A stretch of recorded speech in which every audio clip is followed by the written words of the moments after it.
If you've ever had the feeling of traveling a windy road and you know you should be home, but you're interested in what's around that next curve, and you get there and there's another curve, and somehow you just get too far away from home. Well, I've been doing that for almost a decade.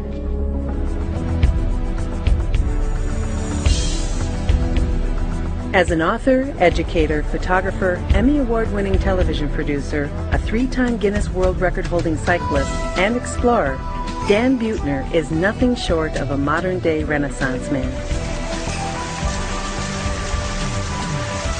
He made no mention of the Great Wall of China, the only structure you can see with the naked eye from the moon. Add dynamic keynote speaker to Buettner's already impressive list of credentials. Over the past 10 years, Buettner has parlayed his wealth of experiences into engaging, motivational presentations. Made no mention of Marco Polo in their record. He's delivered more than 500 keynote speeches to a diverse list of corporate and college clients. The Tuaregs, the emotional torment, the fact that Chip couldn't get enough food, the fact he was wiping out was too much for him. And at this point in the Sahara, one night during dinner, he said to us, "I'm sorry guys, I can't take it anymore, I'm quitting." And he went off alone that night into the desert to spend the night by himself.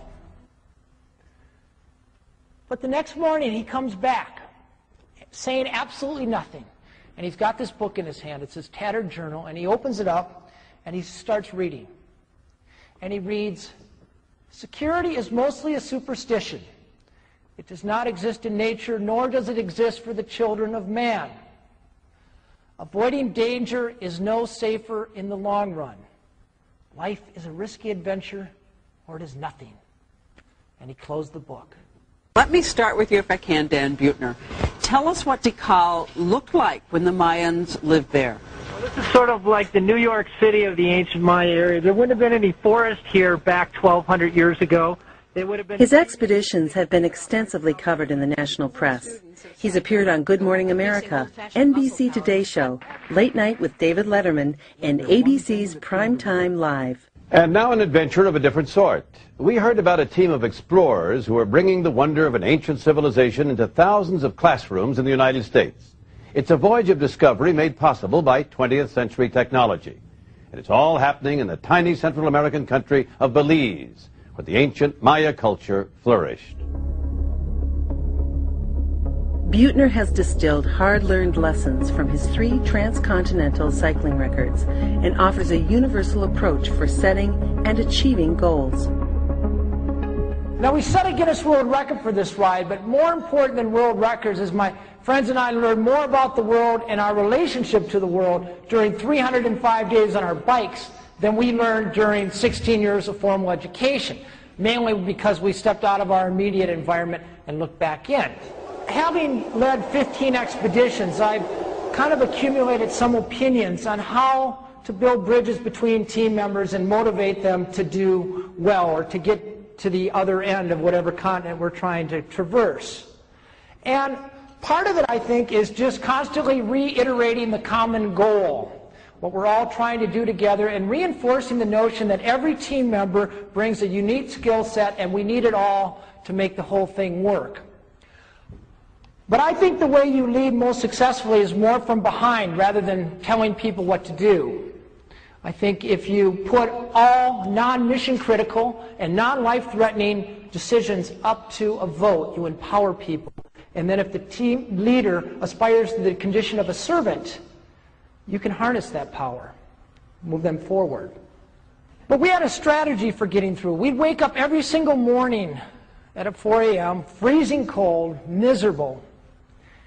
500 miles of Sahara left in front of us. And you thought to yourself, I'm not going to be able to make it through the day, much less the next 20 or so days.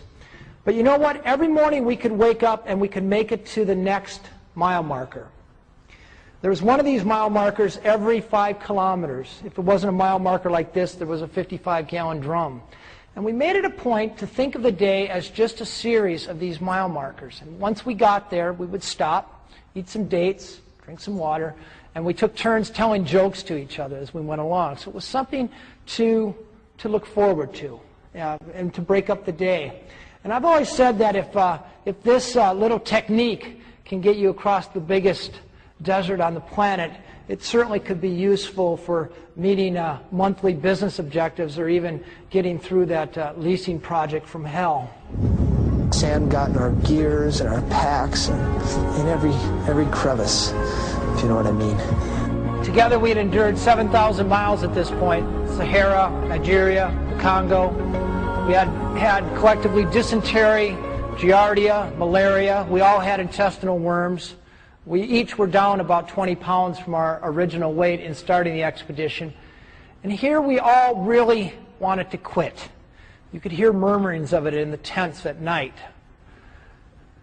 And what kept us going at this point was not the world record, which we thought would be the big motivator, this idea of being in Guinness a third time. But in face of the hardship of the people we were meeting and our own hardships, a world record seemed silly. What kept us going here was thinking about the people who helped make this possible, the people who counted on us.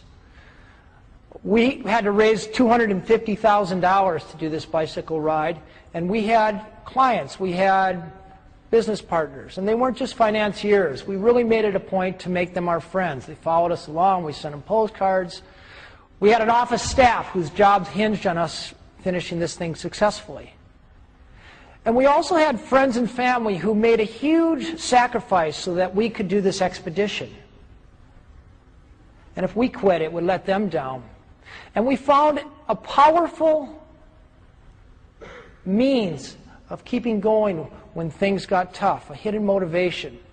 And that was, when you set your goals, if you make sure to set them that not just yourself benefits, but people you care about, and the more people as possible benefit from them, you'll find that hidden source of motivation.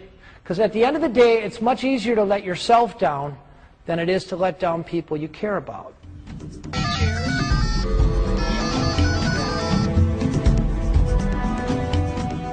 Dan's interactive quest set the standard for interactive education, educating an online audience of over 7 million people. This presentation takes audiences to exotic locations around the world where his team help unravel some of the world's greatest mysteries. Everything from how Okinawans live to be 100, whether or not Marco Polo went to China, to why the ancient Maya civilization collapsed. Dan's presentations are uniquely appropriate when programs call for themes of goal setting, leadership, diversity, education, and exploration.